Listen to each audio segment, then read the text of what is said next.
네, 에레미야 애가 2장이죠.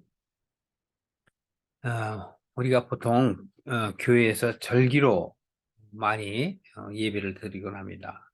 그리고 4월 둘째 주일을 부활절로 여기면서 많은 사람들이 부활절을 지킵니다.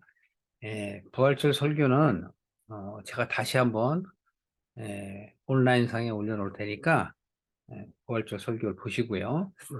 에, 간략하게 그냥 제가 지나가는 식으로 말씀을 드린다면, 우리가 어떤 절기를 지킨다는 것, 율법을 지킨다는 것, 또 우리가 대회와 또는 공회로 모인다는 것, 이러한 모든 것들은 오늘 2장에도 그 말씀이 잠깐 나오는데, 하나님께서 문을 열어놓으신 것이에요. 근데 그 문을 통과해서 하나님께 들어오길 바라는 것이죠.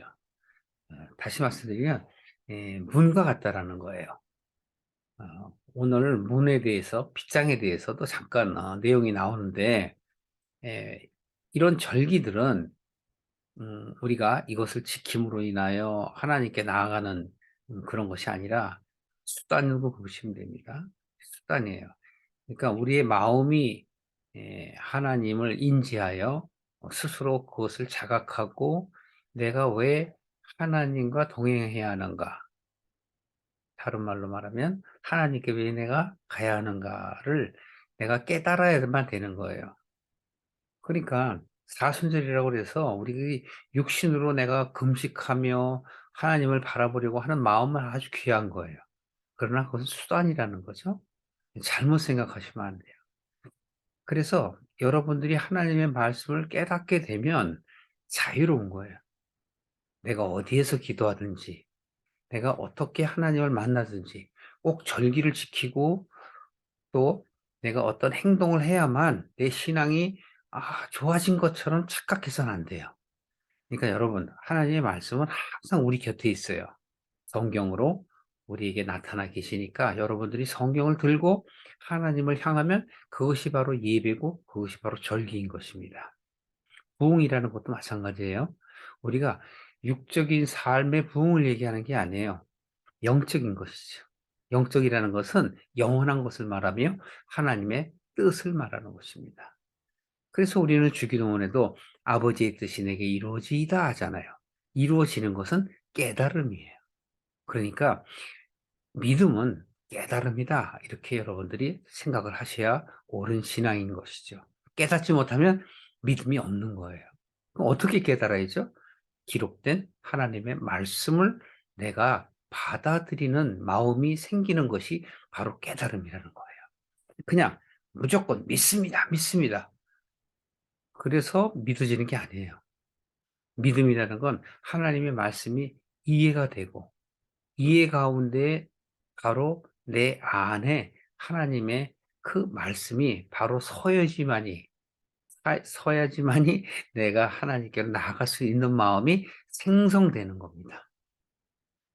그래서 내가 하나님께 나아가는 것, 그런 것을 성경의 여러 가지 역사나 또는 상황이나 사건을 통해서 우리에게 다가오시는 거예요. 에레미야 애가도 마찬가지입니다. 우리가 에레미야서를 쭉 봤지만 에레미야 애가는 마무리라고 보시면 돼요. 무슨 마무리일까요? 내 마음의 마무리.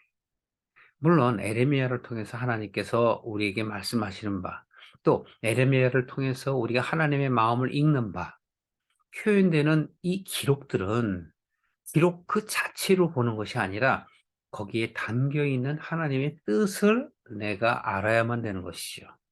자, 그렇다면 우리가 2장 1절 한번 보실까요? 슬프다. 예. 주께서 어찌 그리 진노하사. 이게 표현이란 말이에요. 하나님께서 우리를 향하여 진노하시나요? 근데 우리는 인간의 입장에서 하나님을 볼 때 진노하실 것이다 라고 생각하는 거예요. 또 우리는 하나님께서 우리를 미워하신다. 하나님께서 정말 우리를 미워하실까요? 아니에요. 하나님의 뜻을 모르는 것을 안타까이 여기시는 거예요. 그걸 조금 더 진행시킨다면 싫어하시는 거예요. 그런데 우리의 입장에서 보면 하나님은 진노하시는 하나님이다. 불같이 화를 내시는 하나님이다. 그러니까 우리는 우리의 관계를 하나님과의 관계와 동일하게 생각을 해서 그것이 문제가 생기는 거예요. 물론 하나님을 이해하려니 인격의 하나님이고 관계의 하나님인 건 분명합니다. 그러나 제가 여러분에게 말씀드리고 싶은 것은 성경이 기록되어 있는 것은 인간이 기록하였으며 인간과 하나님이 교통을 하려니 인간의 글로 표현이 되었기 때문에 그것을 받아들이는 내가, 아니 여러분이 어떻게 받아들이냐를 잘 생각하셔야 한다는 것이죠. 슬프다. 슬프다. 그럼 이 슬프다라는 그 한마디가 바로 에레미야의 마음이기도 하지만 하나님의 마음이기도 할 것이라고요. 그래서 우리에게 이해하게 하기 위해서 이렇게 서사적인 글을 이용하는 것이죠. 주께서 어찌 그리 진노하사. 음. 진노 안 하시면 좋겠죠. 근데 어찌 그리 모르고 하는 얘기가 아니잖아요. 수천 년에 걸쳐서 이스라엘 백성들을 모델로 들어 쓰시는 하나님의 마음을 전혀 이해하지 못하는 거예요. 이들은 하나님을 섬긴다, 하나님께 나아가야 한다라는 어떤 의무적, 절기적 마음만을 갖고 있는 거예요. 그래서 문제가 되는 겁니다. 그러니까 이들이 볼 때는 하나님을 두려운 하나님, 어떤 범접할 수 없는 존재이기는 하나 하나님이 우리를 사랑하셔서 나를 안으시고 하나님과 함께하기를 원하시는 그 마음을 우리가 이해를 못하는 거죠. 보십시오. 시온을 구름으로 덮으셨는 고로 이스라엘의 아름다운 것을 하늘에서 땅에 던지셨으며. 보십시오. 여기서는 딸 시온을 제 딸에 대해서 표현했죠. 딸, 처녀 다 같은 내용이에요. 그것은 은혜 받을 자라는 것이고 하나님과 함께할 자. 넓게 가면 하나님의 사람들이라는 거죠. 어찌 그리 진노하사라기보다는 어찌 그리 하나님의 마음을 몰라서 이런 거예요. 딸 시온을 구름으로 덮으셨는가. 목적어가 딸 시온이지만 어떻게 보면 그것이 주격이 되는 거예요. 우리 인간의 입장에서는. 바로 나를 얘기하는 것이니까. 내가 구름으로 덮여져 있는 거예요. 어둠으로 덮여져 있다고. 그러니까 하나님의 뜻을 깨닫지 못하는 것이죠. 그래서 그 다음 구절에 보면 아름다운 이스라엘이라는 표현을 써요. 그럼 아름다운 이슬이 뭐죠? 그것이 본연의 나란 말입니다. 여러분이란 말입니다. 하나님의 사람들이란 말입니다. 그런데 그들이 아름다움을 덮은 어둠으로 점철되어 있다는 것을 표현하는 거예요. 그래서 바로 하늘, 그 하늘에서 땅에 던지셨다. 무엇을? 아름다움을. 그럼 아름다움은 바로 뭘까요? 하나님의 뜻을 아는 나. 하나님과 하나가 되는 그 마음을 얘기하는 거예요. 하늘에서 던졌어요. 얼로? 땅으로. 그러면 땅이 된 내가 그걸 어떻게 되는 거예요? 받아들여서 하늘로 올라가야 돼. 그런데 그렇지 못함을 상태를 얘기하는 거란 말이에요. 뭐라 그러지? 그의 진노의 날에 그의 발판을 기억하지 아니하셨도다. 한글 성경에 보면은 발등상을 기억지 아니하셨도다.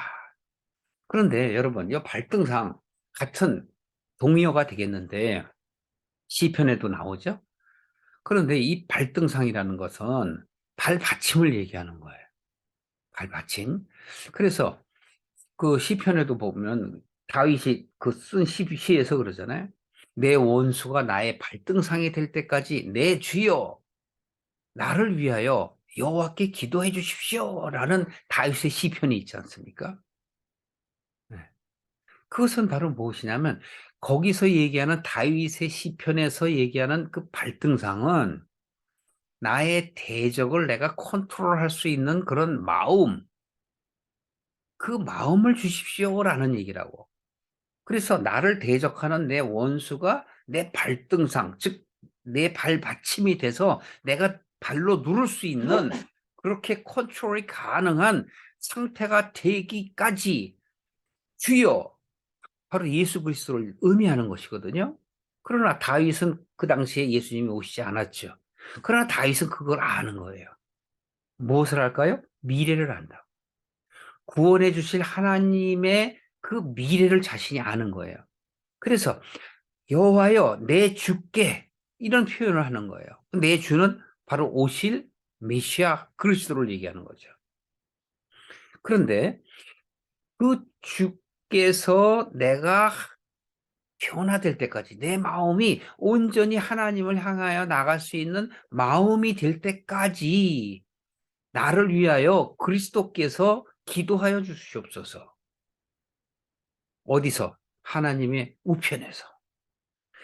자, 그런데 여기서도 보면은 또 진노하시는 날의 그 발등상을 기억하지 아니하셨도다. 그럼 이건 뭐예요? 죄된 나의 속성을 기억지 아니하셨도다라는 표현이라고. 그래서 우리가 그냥 읽으면 마치 하나님께서 화가 나셔 갖고 내가 하나님의 말을 안 들으니까 화가 나셔 갖고 나를 갖다가 던지셨다 이렇게 해석을 해 버리면 전혀 의미가 달라지는 거란 말이에요. 일부는 맞아요. 왜? 내가 하나님의 뜻을 깨닫지 못하고 내 생각대로 내 고집과 소견대로 살아가는 그 모습 그건 맞아요. 그런데 뭘 모르느냐? 하나님의 마음을 모르고 현재 있는 상태만 얘기하는 거예요. 여러분 정말 '아 슬프다.' 이런 자각함이 있어야 되거든요. '아 나는 왜 이렇게 변하지 못하지?' 그런 자각함이 있을 때 내가 돌이키는 거예요. 그래서 에레미야가 1편 제가 말씀을 드릴 때도 그런 말씀을 드린 거예요. 목적은 뭐냐? 회개라니까요. 그러면 조건은 뭐예요? 인지, 이해가 있어야 된단 말이에요. 하나님을 뜻을 인지해야만 회개할 수 있는 거죠. 그냥 내 상태가 지금 잘못됐다고 "회개합니다, 회개합니다. 주여, 주여." 부른다고 회개가 되는 게 아니라니까요. 왜? 그거는 일시적이란 말이에요. 고때가 지나면 또 마찬가지라고. 그러면 어떻게 되어야만 회개가 될까요? 내가 분명한 하나님의 뜻을 깨달아야 알아야 돼요. 하나님의 뜻을 깨닫지 못하면 회개가 안 된다니까요. 그러니까 그냥 그건 분위기야, 분위기. 그 당시의 상황이라고. 그 상황이 넘어가면 또 다른 상황이 오면 또 그래 또. 그럼 제가 지금 말씀드리고자 하는 건 뭘까요? 죄를 짓지 아니하는 즉 하나님의 뜻을 깨닫는 자가 되어서 내 삶 속에서 여러 가지 어려움이 있다 할지라도 점점 더 발전되어 나가는 내 믿음의 분량이 점점 커 나가는 것. 하나님의 말씀을 부요에 이르도록 누구? 예수 그리스도의 장성한 분량에 이르도록 내가 나아가야 돼요. 다른 말로 표현하면 그게 열매 맺는 거예요. 열매가 맺어져야만 곳간에 들어갈 수 있다라는 것이에요. 그래서 우리의 삶은 우리의 인생은 하나님께 나아가는 인생이에요. 근데 하나님께 나아가지 않냐고 세상을 향해 나아가는 모습이 바로 에레미야라고. 성경 전체라니까요. 그 성경 속에서 이스라엘 백성들을 통하여 우리로 하여금 보고 인지하게 하시는 목적이란 말이에요. 그게 성경을 우리에게 주신 목적이라고. 그래서 어떻게 한다고 그래요? 교훈하기에 또 혼내기에 혼을 막 야단치는 게 아니에요. 결국 나를 돌이키게 하시기 위한 하나님의 사랑을 우리가 받아들이는 거죠. 하나님은 사랑이시니 사랑이시니 그냥 그 사랑하고는 다른 거예요. 하나님의 전체의 마음을 우리는 자비, 사랑 그렇게 표현하는 것이죠. 그런 형이 상학적인 거는 우리 마음에 와닿지 않아요. 뭐가 와닿을까요? 나의 현상에서 하나님과의 만남을 통해서 우리는 하나님을 느낄 수 있는 거예요.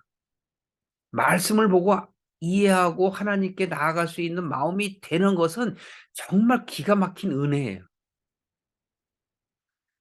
예언을 하거나 통변을 한다거나 또는 환상을 본다거나 그런 것이 은혜의 전부가 아니라고요. 아무리 그런 은사가 있다 할지라도 받았다 할지라도 하나님의 성경의 그 말씀을 깨닫지 못하면 하나님을 모르는 거라니까요. 그래서 요한복음 1장 1절에 그렇게 말씀을 하는 거예요. 태초에 그 말씀이 계셨다. 그 말씀이 아니고는 이 세상의 모든 것들이 이루어지지 않았다. 그것은 현상을 얘기하는 게 아니에요. 나의 상태를 얘기하는 거라고. 그래서 요한복음 1장과 창세기 1장은 같은 거예요. 왜? 빛이 있으되 어둠이 깨닫지 못하더라. 그 상태를 얘기하는 거야. 나의 상태. 그러니까 빛을 바라보고 내가 하나님께 나아갈 수 있어야만 바로 빛을 바라보는 그 식물처럼 바로 식물이 자라서 나무가 되고 열매를 맺는 아름다운 온전한 하나님의 뜻을 이루는 상태가 되는 걸 얘기하는 거란 말이죠. 이해하시죠? 제 말씀을 오래 들으신 분들은 이해를 하실 거고 이제 처음 들으시는 분들은 계속 말씀을 통해서 여러분들이 하나님께 기도하며 나오시길 바랍니다. 우리 기도할 때 어떻게 해야 한다 그랬죠? 무엇을 먹을까 마실까 입을까를 염려하여 기도하지 말라고 그랬죠? 왜? 그것은 세상 사람들이 구하는 것이다. 우리는 세상 사람들이 아니죠. 세상 가운데 있으나 우리는 하나님의 사람들이란 말이죠. 그렇기 때문에 우리는 무엇을 기도해야 되죠? 그 나라와 의를 위하여 기도하는 거란 말이에요. 음. 여러분이 이 말의 뜻을 안다면 그다음은 어떻게 해야 돼요? 여러분이 참된 기도를 해야 하는 거예요. 어떨 때 기도해야 돼요? 내가 하나님의 뜻을 모를 때 기도해야 하는 거예요. 그냥 "내가 무엇을 주세요. 힘들어요." 그게 아니라니까. 그건 떼쓰는 거지 기도가 아니에요. 그래서 우리는 이제 2장 2 절의 말씀을 볼 터인데 여기서 또 다른 사람을 나타냅니다. 보십시오. 주께서 야곱의 모든 거처를 삼키시고 그러죠? 여기서 보십시오. 주께서 야곱의 모든 거처들을 삼키셨다. 그러니까 우리는 성경을 우리가 봐야 할 이유가 뭐예요? 야곱에 대해서 알아야 무슨 말인지를 알죠. 야곱의 모든 거처라는 건 야곱의 후손들을 얘기하는 거예요. 바로 오늘날 우리들을 얘기하는 거라니까. 믿음의 사람들을. 삼키셨다라는 게 뭐예요?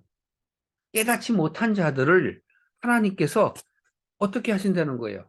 가르치시겠다는 거예요. 궁일이 여기지 아니하셨으며. 그러면 왜 궁일이 여기지 아니하세요? 지금 이스라엘이 아니 유다가 멸망 상태잖아요. 지금 이 성경을 기록할 때는 바로 BC 587년 어간이란 말이에요. 앞으로 586년에 멸망해요. 그런데 그 바로 한 해나 두 해 전에 그 어간에 쓴 글이란 말이에요. 그래서 바로 야곱은 바로 이 유다의 한참 조상이잖아요. 그럼 왜 야곱 얘기를 할까요? 아브라함 얘기 안 하고 이삭 얘기 안 하고. 의도하는 바가 있는 거란 말이에요. 여러분들이 야곱의 생애에 대해서 창세기 35장 쭉 나와 있어요, 이후에. 그걸 잘 보세요. 얼마나 어려운 삶을 살았는가. 그러나 결국 야곱은 승리했다고요. 그러나 삶의 과정을 얘기하는 것은 뭐냐면 야곱도 그렇게 힘든 때가 있었단 말이에요. 세상적인 것을 추구하며 나아갈 때가 있었어요. 그래서 지금 그 창세기에 있는 야곱을 인용해서 쓰는 거예요. 야곱의 모든 거처들을 하나님께서 삼키셨다는 거예요. 긍휼히 여기지 아니하셨다는 거예요. 왜? 야곱 또한 그렇게 어려운 때가 있었다라는 것을 지금 이 남유다가 멸망 상태에 있는 것과 어떻게 하는 거예요? 연계시키는 거라고. 연계시켜서 우리로 하여금 알게 하시는 거예요. 그런 창세기하고 바로 여기에서 얘기하는 에레미야는 시기적으로 오랜 세월이 지났음에도 불구하고 저자는 즉 하나님의 말씀을 통하여 이렇게 말하는 거예요. 처녀 유다라고 표현을 해요. 유다는 누구죠? 야곱의 자식이잖아요. 넷째 아들이죠. 그런데 바로 유다가 여기서는 남유다를 얘기하는 거란 말이에요. 예수님이 어디 자손에서 나왔죠? 유다 자손에서 나왔잖아요. 구원이 어디서 나온다는 거예요? 하나님의 그 계획 안에 있다라는 것을 얘기하는 거예요. 하나님은 루벤의 자손에서 나오지 아니하시고 왜 유다에서 나오실까? 그래서 우리는 성경에 대해서 어느 정도 알아야만 물음표를 던지며 하나님의 뜻에 좀 더 나아갈 수 있는 거예요. 제가 말씀드린 건 뭐죠? 성경을 어떻게 하라는 얘기예요? 보셔라 라는 얘기잖아요.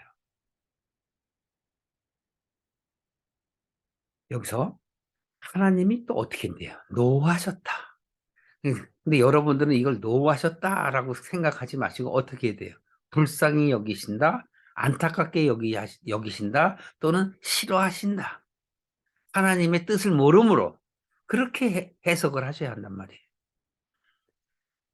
처녀 유다의 견고한 성, 하나님의 은혜 받을 자, 하나님의 뜻을 깨달아야 할 자가 어떻게 견고한 성이 되느냐? 세상적인 가치로 견고해진 아성을 얘기하는 거예요. 이게 영적 의미라니까요. 바깥으로 볼 때는 자기 고집이에요. 시드기야 왕이 예, 마지막 왕인데 하나님이 에레미야를 통해서 너희는 바벨론에게 항복하라. 그리고 그들에게 순복하면서 그 생활을 통해서 어려운 생활을 통해서 너희들이 나를 바라봐라. 그런 얘기인데 그걸 깨닫지 못하니까 그냥 자기 나라가 바로 서야 한다. 또 하나님을 바라보지 못하는 자들은 스스로 자기가 애국자인 마냥 우리는 애국과 손을 잡아야 합니다. 또는 모압과 손을 잡아야 합니다. 주변국들과 손을 잡아서 우리는 바벨론과 싸워야 합니다. 라고 주장하는 거예요. 바로 그게 세상적인 거예요. 오늘날도 마찬가지입니다. 오늘날도 크리스천들이 자꾸 이 세상적인 거에 대해서 정의롭게 해야 되겠다. 깃발을 들어야 한다. 그러면서 정치에 참여하고 사회에 참여해서 정의 구현을 하려고 막 애를 쓰는 것 다시 한번 생각해 보십시오. 그게 하나님의 뜻인가? 그렇다면 당연히 이들은 애국과 또는 모압과 또는 주변국들과 연합하여 바벨론과 싸우죠. 근데 하나님은 어떡하라고 말씀하세요? 바벨론에 항복하라고 그러잖아요. 그럼 지금 내가 누구하고 대적하는 거예요? 하나님과 대적하는 거잖아요. 이건 바로 뭐냐면 자신의 정체성을 모르고 자기의 고집, 자기의 편견, 자기의 생각 그 틀을 깨어나지 못하며 자꾸 주장하는 거예요. 하나님을 못 봐요. 자기를 하나님을 본다고 생각해. 나는 절기를 잘 지켜. 나는 성소를 열심히 잘 지켜. 거기에서 기도도 해. 십자가 세우고 강대상에서 열심히 맨날 새벽 기도하고 철야 기도도 해. 그러니까 나는 믿음이 있는 거야. 라고 스스로 판단하는 거예요. 하나님과 전혀 nothing 관계가 없는 거예요. 그러니까 제가 말씀을 드리는 걸 잘못 받아들이면 방종을 조장한다고 얘기할 수 있어요. 아닙니다, 여러분. 여러분들이 진리를 깨달으면 자유케 되는 거예요, 그게. 무슨 얘기인지 모르시겠어요, 여러분? 그게 진리라니까. 하나님의 뜻을 깨달으면 여러분이 어떤 행위를 한다 할지라도 여러분들은 절대 적들에게 무너져서 없이 되지 않는단 말이에요. 왜? 항상 내 마음 안에는 그분이 계시다고. 그리스도, 성령님이 계셔요. 그래서 넘어졌다가도 일어나고 넘어졌다가도 일어나는 거예요. 절대 하나님을 버릴 수가 없어요. 하나님을 버리는 사람은 어떤 사람이 버리는 줄 알아요? 반석 위에 세우지 못한 사람을 얘기하는 거예요. 그 마음 안에 그리스도가 없는 사람이에요. 그리스도 대신에 뭐가 있어요? 세상에 가치가 있는 사람이라고. 그래서 아무리 교회에 다니고 선한 행위를 할지라도 하나님의 마음을, 하나님의 뜻을 깨닫지 못하기 때문에 넘어진단 말이에요. 다시는 일어나지 못한다고. 지금 여기 에레미야 애가는 바로 넘어지어 있는 이스라엘 백성, 유다 백성들을 향하여 하나님이 안타까이 여기시는 거예요. 그걸 에레미야를 통해서 우리들에게 보여주시는 거란 말이에요. 보십시오. 유다의 견고한 성을 헐어서 땅에 엎으신단 말이야. 여러분, 여러분들이 뭘 하다가 잘 안 되면 그 그릇을 예를 들어서 우리가 진흙으로 뭘 이렇게 막 만들어. 만드는데 잘 안 돼. 그러면 어떻게 해요? 그 접시를 땅에 탁 엎어 갖고 어떡하죠? 다시 하잖아, 다시. 제가 무슨 말씀을 드리려고 하는 거 눈치채시죠? 그러니까 하나님이 우리들을 땅에 엎으시는 것, 하늘에서 그 이스라엘의 그 아름다움을 던졌다는 것. 왜? 왜? 어려운 상황 속에서 다시 한번 어떻게 하라는 얘기예요? 부흥하라는 거지. 그게 부흥이에요. 그게 부활이고. 몸이 다시 사는 것과 내 영혼이 사는 것을 믿사옵나이다. 몸은 못 살아요.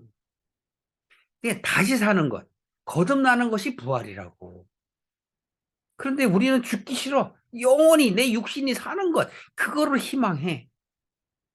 그러나 그거는 하나님의 뜻을 모르는 생각이란 말이에요. 부활은 거듭남이에요. 거듭남. 예수 그리스도가 십자가에 돌아가셨다. 사흘 만에 다시 살아나신 거를 기뻐하며 나 또한 그렇게 살아나기를 원하는 거야. 그러니까 몸소 사순절. 스스로 자기가 십자가에 못 박으려고 그래. 그리고 무슨 어려움만 생기면 이건 다 내 십자가라고 잘못 생각해. 아니에요. 내 십자가는 내 속에 있는 것들이야. 내 속에 악한 생각들. 갈라디아서 5장 24절 그냥 나와요. 내 속에 있는 애착과 정욕이라고. 그런 것들을 못 박는 거예요. 버리는 게 못 박는 거야. 내 스스로 어떤 퍼포먼스를 하는 게 아니라고. 그러니 오늘날의 수도 없는 교회들은 초신자들에게는 그러한 의례, 예식이 중요하지만 진리를 깨닫고 믿음이 자라는 자들에겐 그것이 중요한 게 아니란 말이에요. 담고 있는 뜻이 중요한 것이지. 십자가의 도는 뭐예요? 하나님의 뜻을 깨닫는 게 십자가의 도예요. 예수님이 십자가에 못 박혀서 막 고통스러워 죽이는 것을 보는 것은 안타까움이야. 내 감정이라고. 깨닫는 것이 중요한 거라고. 예수님이 다 끝내셨다고 그랬잖아요.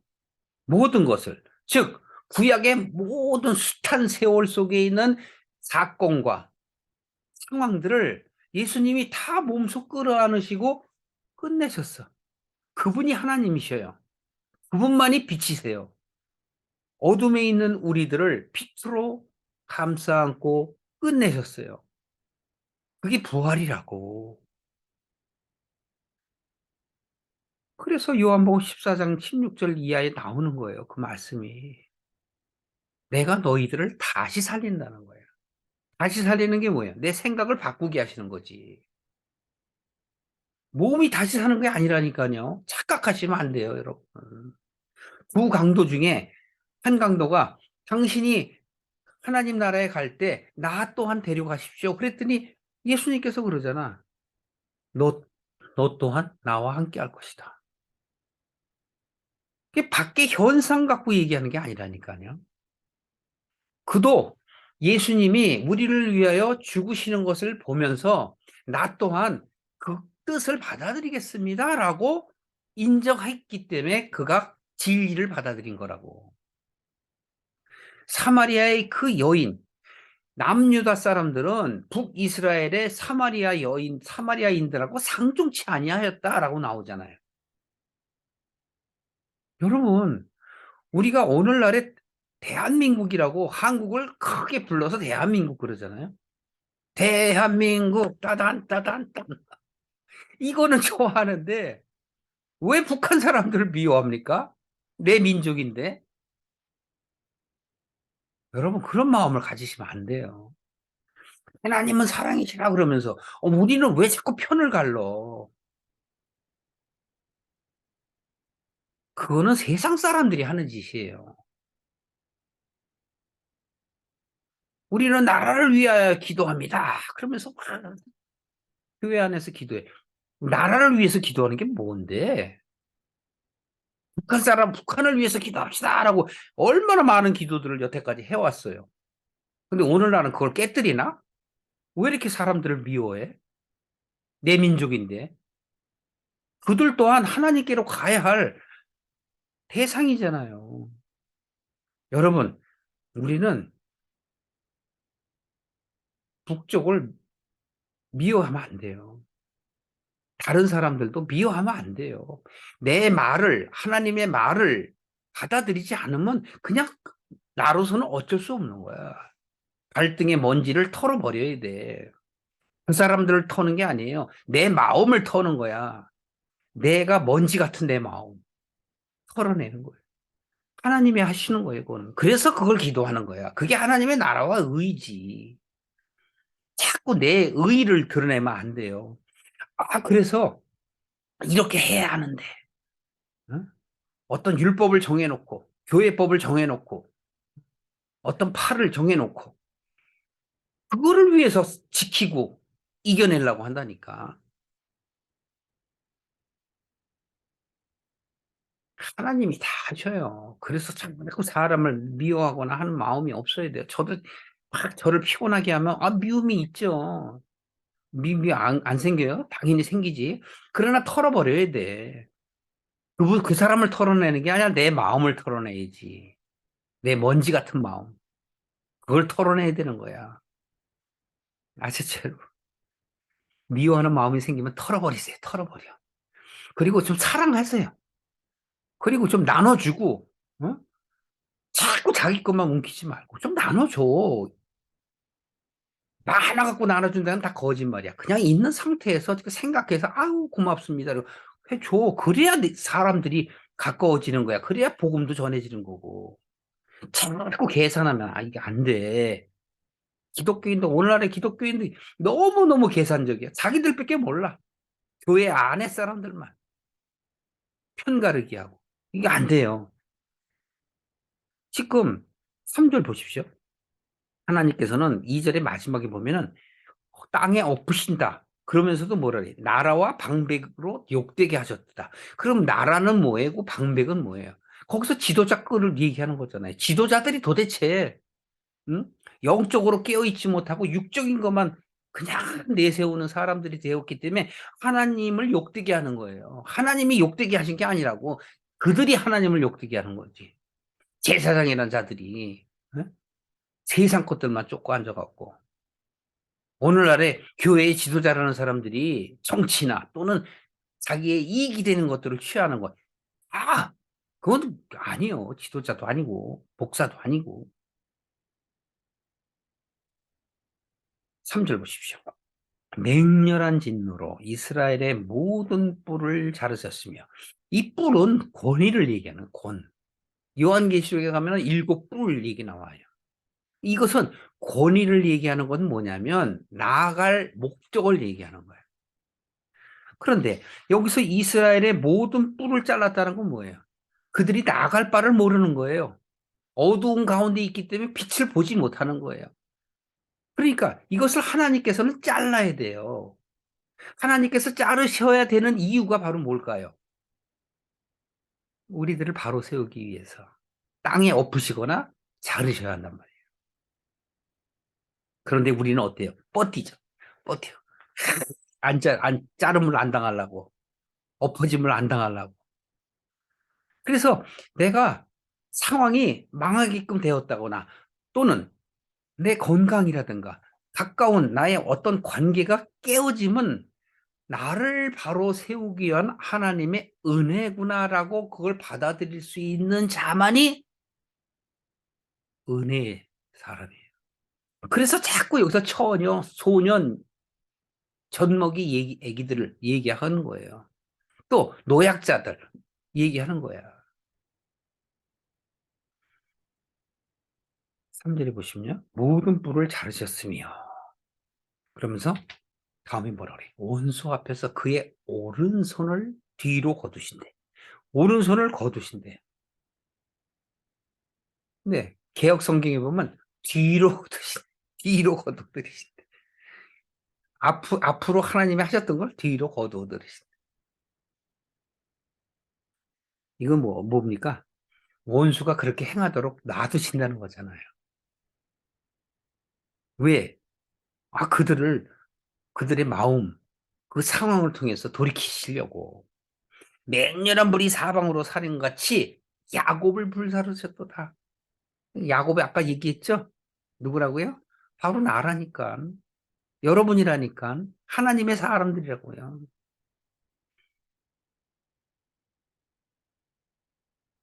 그러니까 여러분 이런 거예요. 내가 믿음이 있다고 하는 그 교만함이 다 없어져야 돼요. 첫 번째는 세상의 가치를 하나님 것을 대신하는 것. 그거를 첫 번째는 없애야 돼요. 두 번째는 뭐예요? 교만이에요.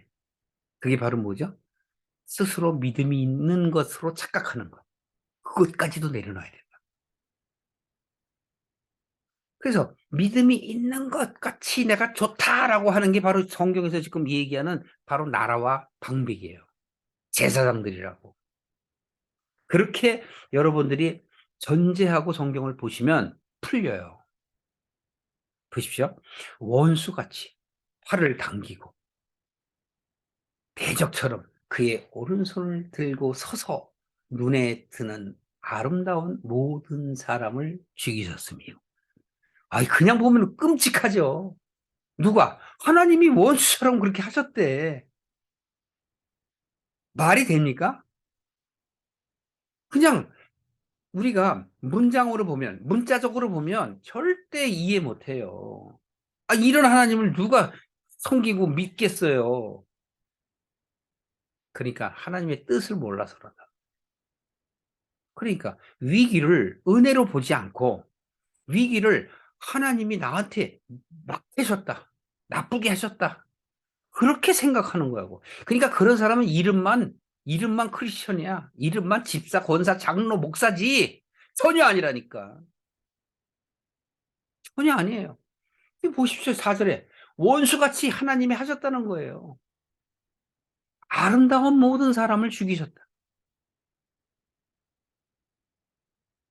스스로 아름다운 척하는 사람들이에요. 이건 자기 자신만이 믿음이 있는 것처럼 행하는 사람들. 잘못된 사고방식들. 그래서 딸 시온의 장막이 뭐예요? 하나님의 장소잖아요. 그게 시온이고 하나님과 나와 연합되었던 그 때를 얘기하는 거 아닙니까? 거기서 하나님의 노를 불처럼 쏟으셨도다.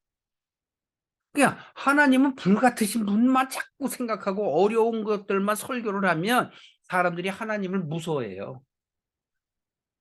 그러니까 잘못 얘기하게 되면 바로 그런 걸 빙자해서 성도들, 즉 하나님의 사람들을 자기 원하는 대로 이용한다고.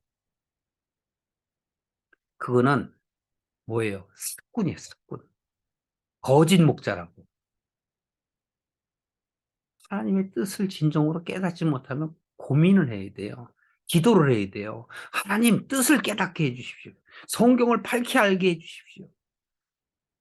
나는 모릅니다. 그러나 성령께서 하나님께서 저로 하여금 깨닫게 해 주신다면 제가 하나님의 말씀을 내가 아니라 하나님의 것을 그대로 전하겠나이다라는 기도가 있어야 되는 거예요. 하나님은 그 마음을 다 아세요. 내가 하려는 그 마음, 그 중심을 아신다고. 그게 바로 하나님 앞에서 겸손한 자라니까. 남들이 나를 판단하거나 어쨌거나 상관없어요. 본인만이 하나님 앞에 진실된 마음으로 바로 쓰면 되는 거야. 누가 뭐라 상관없어요. 그들은 그들대로. 하나님의 나라는 손잡고 못 가요, 여러분. 우리는 교회 안에서 막 손잡고 가는 것처럼 얘기하지. 못 가요. 1대1이라니까. 하나님과 나 사이예요. 손 붙잡고 절대 못 가요. 아무리 내 사랑하는 아내고 남편이고 내 자식이라 할지라도 내 부모라 할지라도 절대 손잡고 못 가. 믿음은 각자야, 각자. 이 세상의 삶은 관계일 뿐이에요. 부모로서 왔고 자식으로 왔고 응? 친구로 왔고 그런 관계로 온 것뿐이고 여러분은 그 속에서 하나님을 만날 수 있는 기회를 하나님이 제공하신 것뿐이라고. 그러니까 우리는 너무 착각해서는 안 돼요. 그러니까 하나님보다 우선할 일이 없는 거야. 그렇다고 어떤 관계를 다 깨고 하나님만 바라봐라 그런 뜻도 아니에요. 그러니까 말을 잘못 오해하면 안 돼요. 오도하면 안 된다고. 무엇보다도 프라이어티가 하나님이라는 뜻이고 우리는 하나님의 사람이라는 뜻으로 말씀을 드린 것뿐이지 응? 어떤 관계를 깨라는 의미가 아니란 말이에요. 근데 이단들은 그걸 다 끊어요. 끊고 오직 하나님만이라고 막 이렇게 말을 처음은 맞아. 그래서 이단 끝이 다르다 그래요.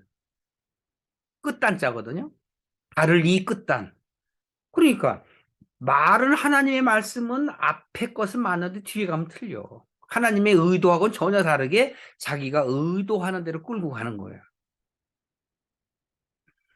그러니까 밖에서 얘기하는 이단. 아유, 나는 이단 아닌가? 물음표를 던져야지. 조심해야 된다니까요. 그러니까 여기서도 그러잖아요. 하나님께서 팔을 당기시고 마치 대적처럼 나를 넘어뜨리신다는 거예요.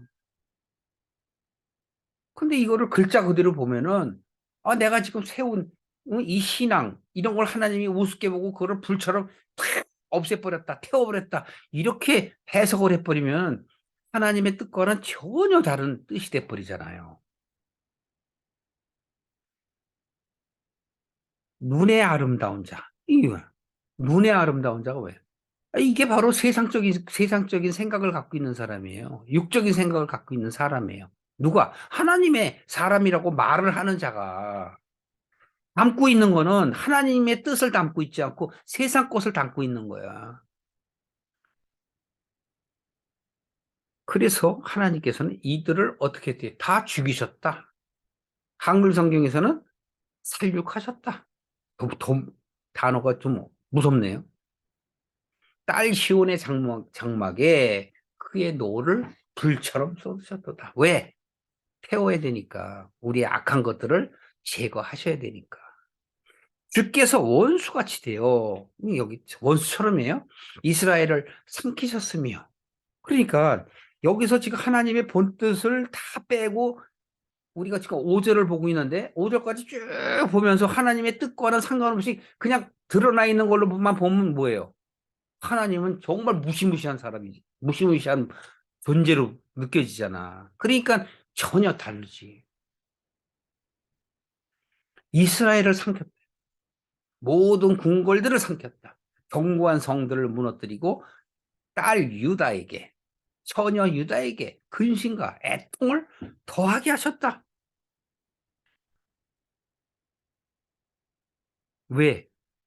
나로 하여금 돌이키게 하시려고. 아, 내가 이렇게 말을 안 들어서 하나님께서는 정말 나를 사랑하셔서 끝까지 도우시는구나라고 생각을 가져야 할 자들이, 나는 하나님을 위해서 열심히 성전을 짓고 선을 행하고 많은 교회 봉사를 했건만 어찌하여 내게 이런 어려움을 주십니까? 라고 생각이 든다면, 오늘 이 에레미야 애가 2장을 보시면서 깨닫게 되시길 바랍니다. 절대 아니에요.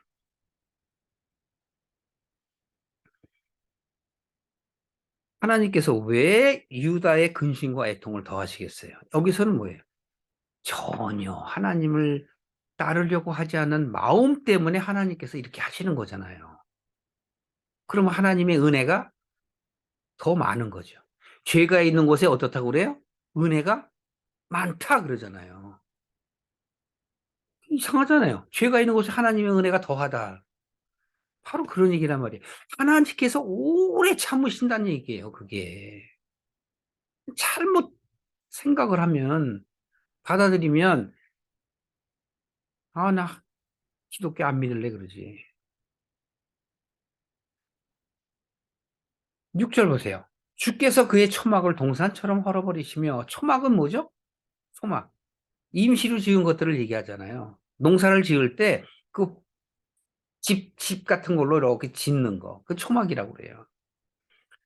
그래서 출애굽해서도 초막을 짓게 하시잖아요. 왜? 왜 짓게 하세요? 너무 안주하고 그곳에서 안주해서, 즉 우리 세상에 안주해서 하나님을 잊어버릴까 봐. 그래서 여러 절기를 준 것뿐이에요. 그래서 그건 수단이라니까. 하나님께서는 이 초막을 어떻게 해요? 헐어버리시. 그리고 그들이 지키는 절기를 어떻게 했대? 폐하셨다. 여러분, 오늘 처음 우리 낭곤사님이 기도하셨을 때도 사순절 얘기했어요. 진정한 사순절이 뭔가? 그걸 감성적으로 받아들이면 안 돼. 절기잖아요, 절기. 절기는 초신자들한테는 필요한 거야. 그러나 믿음이 아비처럼 자란 사람들에게는 절기가 넘어서야 돼, 넘어서야 돼. 왜? 이미 부활의 뜻을 알잖아. 그러니까 부활의 뜻을 아는데 부활의 설교를 계속해서 들어야 할 이유가 없는 거지. 깨달은 자들에게는. 그런데 사람들은 그러한 행위적인 것들, 그러한 행사들을 귀히 여기는 거예요. 그러니까 귀히 여기는 것은 바로 뭐, 왜 그러죠? 마치 그걸 안 하면 하나님이 내게 벌 줄 것 같아서. 아니라는 게 전혀. 초신자 때는 필요하다니까. 어린아이들에게는 그 방법을 알고 그들이 나아가면 그들에게 하나님께서 때와 시와 그 그릇에 맞게끔 은혜를 주실 거니까. 그래서 필요한 거죠. 그러나 그것이 전부는 아니라는 것을 항상 성도들에게 가르쳐야 된단 말이에요. 세례도 마찬가지고 모든 것들이 다 그래요. 세례는 뭐죠? 이제 나는 세상을 추구하지 않고 이제 나는 하나님의 뜻에 따라 하나님을 향하여 나아가겠습니다 하는 선언이라고. 세례를 받아야 구원받는 게 아니란 말이에요. 그러니까 베드로전서 3장에도 그런 얘기를 하잖아요. 세례는 구원의 표라. 표. 선언이라고, 선언. 마치 우리가 손 들고 나는 이렇게 이렇게 하겠습니다. 뭐 둘 나는 이렇게 이렇게 하겠습니다. 셋 나는 뭐 하겠습니다. 그런 의미라고. 그건 언약이에요. 약속. 그걸 다 지키는 사람이 어디 있어요? 없지. 동산처럼 헐어버리신다. 그의 절기를 폐하셨도다. 여호와께서 시온에서 절기와 안식일을 잊어버리게 하시며. 하나님께서 왜 절기와 이걸 잊어버리게? 이들이 그걸 귀히 여기기 때문에 그래요. 그들은 바뀌지 않으면서 계속 이 절기를 지킨다니까. 안식일을 지킨다니까? 그러니까 하나님이 어떻게 돼요? 다 헐어버리는 거야. 왜? 행위를 중요시하니까. 하나님은 이들이 하나님의 문에 들어오게 하려고 문을 만드셨는데 그 문을 섬겨. 문 안에 들어가야지. 그죠? 하나님께서 왜 그 회막을 만드셨어요? 하나님을 만나는 방법을 알게 하시려고 하셨는데 그 회막을 중요시한다니까? 지성소, 성소. 그러니까 바깥에 보이는 것들을 중요시해. 안고 있는 하나님의 뜻을 중요시하는 게 아니라. 그래서 신앙이 자라질 않는 거예요. 계속 옆에 사람하고 비교하고, 목사님한테 이쁨 받으려고 그러고, 권사님, 장로님들한테 잘 보이려고 그러고, 거꾸로 얘기하면 그 사람들은 그 권위를 세우고. 아니라니까요. 장로, 권사는 뭐예요? 하나님의 뜻을 많이 아는 자가 장로고 권사야. 그냥 이름만 불러주는 건 뭐예요? 명예야, 명예. 그렇게 되라고. 오해하시면 안 돼요, 여러분. 그래서 절기와 안식일을 잃어버리게 하시며 진노하사. 왜 진노하셨다고요? 나를 돌이키게 하시려고. 안 돌이키니까. 왕과 제사장을 어떻게 했다고요? 멸시하셨도다. 왜 왕과 제사장을? 이들이 바로 하나님을 빙자하여 자기들의 욕구를 따라가기 때문에 그래요. 예전이나 지금이나 똑같다니까. 뭐가 달라요, 요새는? 요새는 그렇게 오랫동안 신앙생활을 해왔으면 달라지나요? 그렇지 않죠. 그러니까 그걸 위해서 기도하는 거라고. 하나님 왜 내 생각이 아직도 안 바뀔까요? 그걸 위해서 기도하는 거야. 딴 걸 위해서 기도하는 게 아니에요. 기도는 남에게 보라고 하는 게 아니라니까. 나의 영적 각성을 하나님 도와주세요. 그래야 내가 좀 더 하나님께 나아갈 수 있지 않겠습니까? 그게 하나님과의 만남이라고. 7절 보세요. 어떻게 되나? 하나님께서 자기 제단을 버리셨대요. 제단이 뭐예요? 교회잖아요. 옛날 같으면 성전이잖아요. 자기 성소, 성소지성소 아까 제가 조금 전에 말씀드렸죠? 미워하신다는 거예요. 왜 미워하세요? 그들이 어떤 행위를 중요시하기 때문에 그래요. 궁전의 성벽들, 즉 궁의 성벽들을 원수들의 손에 넘기셨어요. 이 얘기는 바로 뭐예요? 성전의 벽들을 다 허물었다는 거예요. 왜? 나는 형식과 격식을 중요시 여기기 때문에 하나님의 뜻은 그게 아닌데 그래서 그걸 허물어 버리는 거예요. 그거를 깨달아야 돼요. 우리는 신앙생활을 오래 하면 할수록 자꾸 제가 벽을 가도 그게 틀이라고 틀. 신앙의 틀. 그리고 자기 자신이 거기에 안주하고 나는 믿음 생활 잘한대. 그리고 은사. 하나님의 진리를 깨달으면 은사도 필요 없고 다 필요 없어요. 그래서 사도 바울이 얘기하는 거야. 너희들은 은사를 구하라고. 왜? 믿음이 연약한 자는 은사가 필요해. 그러나 믿음이 잘하면 은사가 필요 없어요. 왜? 내 안에 계시는데. 내 안에 말씀이 나를 주장하시는데 뭐가 더 필요하냐고. 은사 받아갖고 어디 가서 자랑하려고요? 나 이렇게 방언합니다. 나 통변도 해요. 아, 나 예언도 하고요. 환상도 있어요. 자랑하려고? 자랑해서 뭐하게? 그게 아기 때는 필요해요. 초신자 때는. 왜? 내가 하나님을 믿는 믿음을 확신하게 할 수 있도록.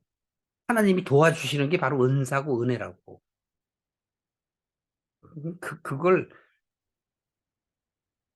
하나의 기치로 여기면 안 돼요. 저도 마찬가지였으니까. 저도 다 해봤잖아요. 금식 기도하고, 은사 달라고 기도하고. 그래서 은사도 받고, 환상도 보고, 예언도 하고 다 했다니까요. 그러나 하나님의 뜻을 알면 그때부터 그런 게 필요가 없는 거예요. 자꾸 옛 것으로 돌아가면 안 돼요. 지금 여기서도 그러잖아요. 왜 하나님이 성소와 성곽을 회파시키냐고. 이들은 하나님이 지켜주실 것이다라고 생각했다니까요.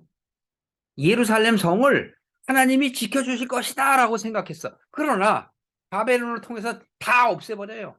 심지어 거기서 갖고 있는 금으로 만든 기둥들, 은으로 만든 기둥들, 또 여러 가지 성전에 섬기는 그 금은으로 만든 기구들, 보석들 다 가져가 버리잖아요. 다 가져간다는 거예요. 하나님이 지켜주실 줄 알았어, 그걸. 하나님은 그런 것보다 무엇을 원하세요? 네 마음을 원하세요. 네 마음. 이게 우리 착각하고 살아. 그리 지금 여기 유다가 그렇지 못하기 때문에 하나님이 계속 이렇게 하시는 거란 말이에요. 보십시오. 자기 성소를 미워하신다. 하나님이 그 말이 안 되죠. 그러니까 여기서 뭐 그들의 행위를 하나님은 멀리하고 그 행위를 통해서 자기를 드러내는 것들을 미워하시는 거예요. 궁전의 성벽들, 궁의 성벽들을 넘어뜨려야 돼요. 그들이 여호와의 전에서 어떻게 돼요? 떠나 떠드는 거예요. 떠나. 이건 뭐 꽃을 갖다 드리는 게 아니야. 여기서는 떠드는 걸 얘기하는 거예요. 잘났다고. 떠들기를 절기의 날과 같이 하였도다. 이게 오늘날이 그 절기하는 거예요. 그게 바로 부활절이고 뭐 무슨 때만 되면 막 크게 광고하고 뭐 그러면서 자기들만의 잔치를 해. 거기에 참여하지 못하는 사람들은 자기 소외됨을 느껴 또. 믿음이 연약한 자들이 그래요. 하거나 말거나 무슨 상관 있냐고. 나는 이미 넘어섰는데. 하나님은요, 믿음의 과정을 얘기하시는 것이지, 내가 무엇을 지키고 안 지키고 그걸 말씀하시는 게 아니라니까. 그래서 출애굽 때 그 하나님이 주시는 여러 가지의 모형과 그림자는 믿음의 그림자란 말이에요. 그 모형들은 바로. 그리 히브리서에 얘기하잖아요. 여러 모형과 여러 조상을 통해서 내가 나의 뜻을 너희들에게 밝히 보였다. 그러나 너희들은 도저히 믿지 않는구나. 도대체 왜 그러니? 몰라서 물어보세요? 다 아시면서. 그러니까 헌화하기를 마치 절기의 날과 같이 하였도다. 온통 소문 동네방네 다 떠든 거야. 8절에 여호와께서 또 자기 제단을 버리시죠? 딸 시온의 성벽을 어떻게 해요? 헐어버려요. 근데 여기서 결심했대. 이건 강조하는 거지. 하나님이 뭐 결심까지 하시겠어요? 전지전능하실 분인데. 시온의 성을 헐기로 하시고 줄을 띈다라는 것은 바로 그 성벽을 허물으려고 이게 그 벽에다가 탁 갈고리 걸잖아요. 그 줄이야. 그거를 어떻게 해요? 잡아당기는 걸 얘기해요. 회파하는 거예요. 손을 거두지 아니하사 성과 각으로. 이 성과는 망대 성벽 이걸 얘기하는 거예요. 자기 자신들의 그 틀을 얘기하는 거야. 성과 각으로 통곡하게 하셨으며 여기도 보세요. 성과 각으로. 이거는 뭐죠? 은유법이죠. 음. 그러니까 내 자신의 틀을 얘기하는 거야. 내 자신의 성벽, 내 자신의 그 망대, 자기 혼자서 믿음이 좋은 것처럼 하는 자들, 그걸 얘기하는 거야. 통곡하게 하셨다. 통곡해야 돼요. 깨뜨려져야 된다니까. 저희가 함께 쇠하였도다. 그래갖고 어떻게 돼요? 성문이 어디에 묻혀요? 땅에 묻히며. 왜? 아까 제가 말씀드렸죠? 문. 그게 땅에 묻혀요. 그건 필요가 없는 거야. 땅이라는 건 흙을 의미하는 거예요. 아담아. 흙, 흙을 얘기하는 거라니까. 그러니까 흙은 먼지를 얘기하고 그걸 뭐라고 얘기해요? 그거는 하나님과 상관이 없는 거예요. 그래서 사람을 뭘로 만들어요? 흙으로, 먼지로 만들잖아요. 그러니까 육은 어디로 가? 육은 육으로 가는 거예요.